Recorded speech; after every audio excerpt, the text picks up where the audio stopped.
Back for another night of stories, are you? Well, let's find something. No, not that. Oh no, certainly not that. Not yet, at least.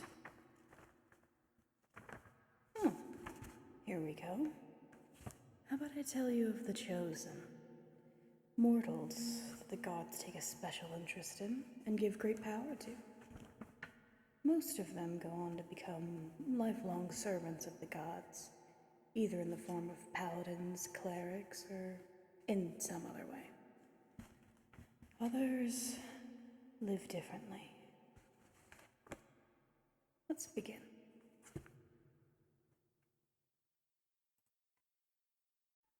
Since the beginning of time, the gods have watched over us all. They've brought life to the world through their creations and their experiments. And for as long as the mortal races of the Forgotten Realms have existed, they've been there to interfere. This is doubly true for Aviina, a world ripe with godly interference.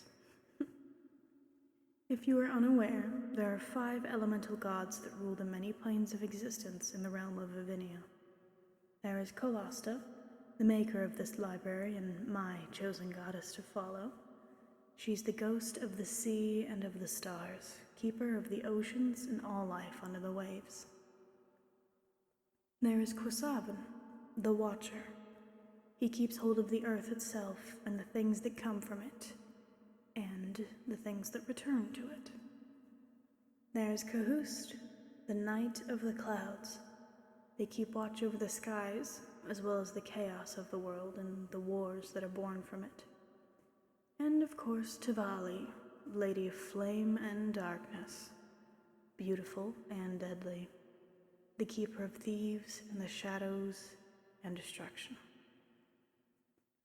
And the newest of them all, Nagath, the storm of broken souls, god of despair, trickery, and madness. At some point in time, they all decided to take a deeper step in the world of mortal souls, and decided to choose champions. How they make this choice is as of yet unknown to us, and as for when or why, at first, people thought this happened once every other generation, but some gods will go 100 years before they pick their next chosen. People also considered that perhaps it was when times of great pain were on the horizon, be it the rise of a powerful darkness or the tyranny of a new ruler. For a time, having a chosen be picked the same time as crowning a king was considered incredible bad luck for the kingdom. Whether or not that is true depends on what you believe.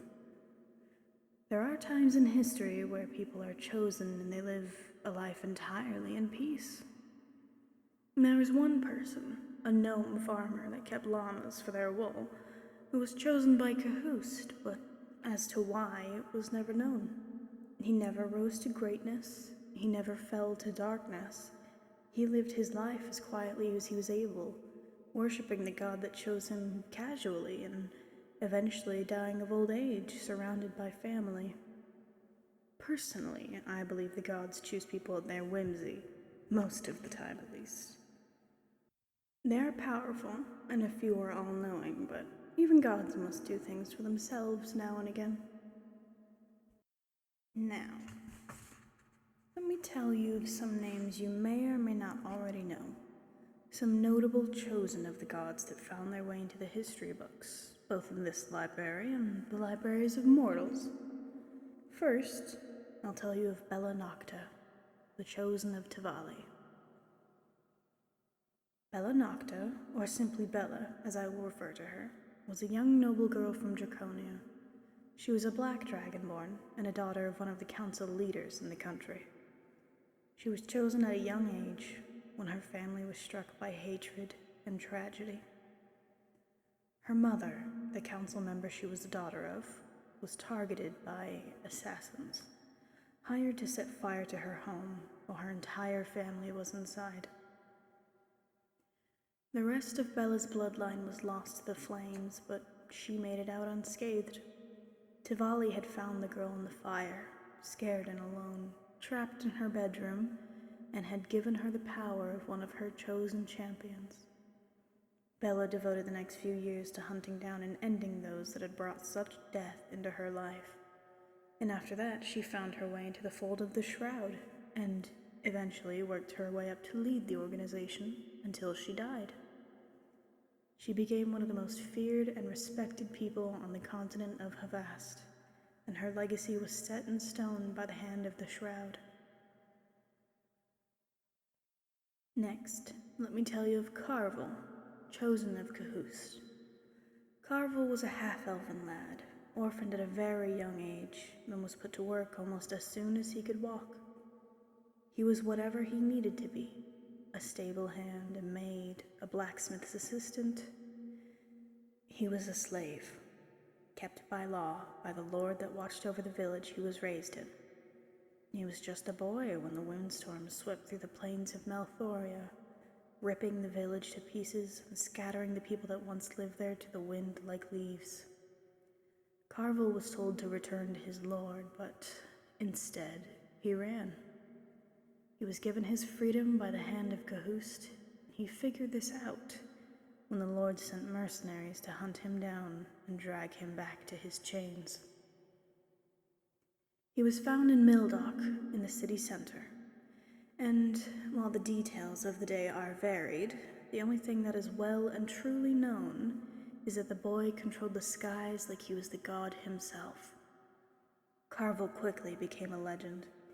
He went from place to place, town to town, freeing all those enslaved by cruelty and unjust means.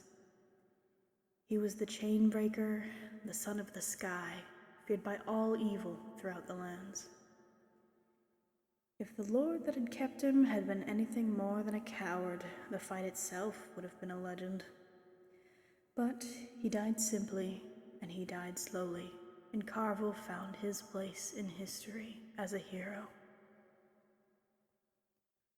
Balaban, a chosen of Quasavan. They were a dwarf, and while not the kind of legend that Carvel or Bella were, they were still, in a way, legendary.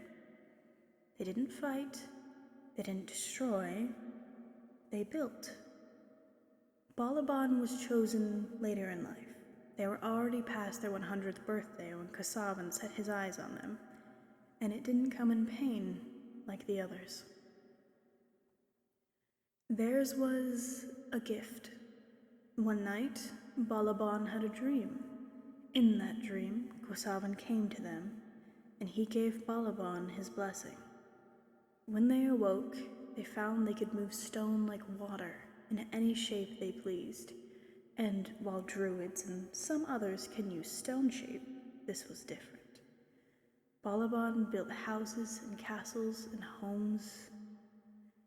The Council of Kings meet in a keep that was made from Balaban's power, built up from the earth by their own hands. The round table they sit at to decide the fate of their kingdoms was molded by Balaban. They left their mark on the world in a way that only time would be able to erase. But even time wouldn't dare challenge a chosen of the earth. Colasta's chosen are usually of the calmer sort, and while tieflings are not the first thing to come to mind when you think of calm, Donatella was always different. She was raised in a temple of Colasta, in the elven lands to the east on the very edge of their magical forest. She lived her life on the coast, swimming in the waters of the sea, cared for by her father, who took her in when her mother renounced her at birth. She was also chosen without pain, having spotted the eyes of Colasta in the sky on the night of her 20th birthday. It is said she was surrounded by the light of the moon, and the waves crashed up to meet her as she stood by the sea. Much like Balaban, Donatella did not earn her legend through fighting. She learned it through compassion. Once she realized she was chosen, she traveled the world, fixing things as she went, be it prized possessions, relationships, broken bones. Whatever she found that was out of place in any way, she put all her energy into finding its place once again. She was entirely without enemies, which cannot be said for any other creature that has ever walked the mortal world. Donatello was known as the sister to the world, always there to be a shoulder to cry on or a hand to hold. Her legend is much softer than the others, and her influence lives on in the stories of her incredible kindness. And finally, we come to the chosen of Negath. Negath, being the god of chaos, did not earn that title idly. His most well-known chosen is a human, one that called herself the Queen of the Storm. She was chosen in a way that most people are by Negath, in a storm. She was traveling alone, and a heavy storm hit the earth, right on top of her trail. And when she emerged, barely alive, she was not the same. Her name is now lost to time, so I will simply refer to her as Queenie for now. Queenie took hold of the power Negath gave her and used it to form a cult. This is not me condemning the group she surrounded herself with.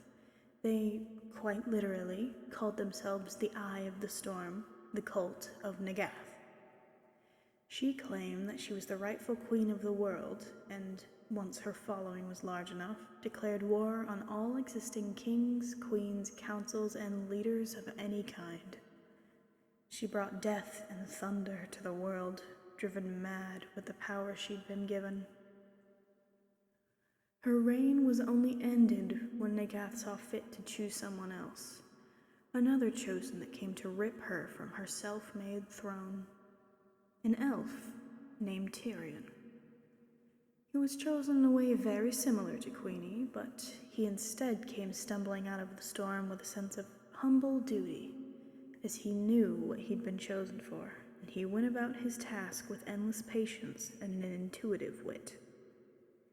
When he brought an end to the Eye of the Storm, he spent the rest of his days trying his damnedest to undo the damage she'd done to all followers of Negath. And while his first task had been executed perfectly, this second one was much more difficult and had done much more long-lasting damage. Damage that outlived him and still haunts followers of the storm to this day. I may take time to go into more detail about the cult another time, but for now, I think that's plenty. Thank you for joining me once again. May the light follow you no matter the darkness you face. Farewell, my friends. Buffett, Cola, Star.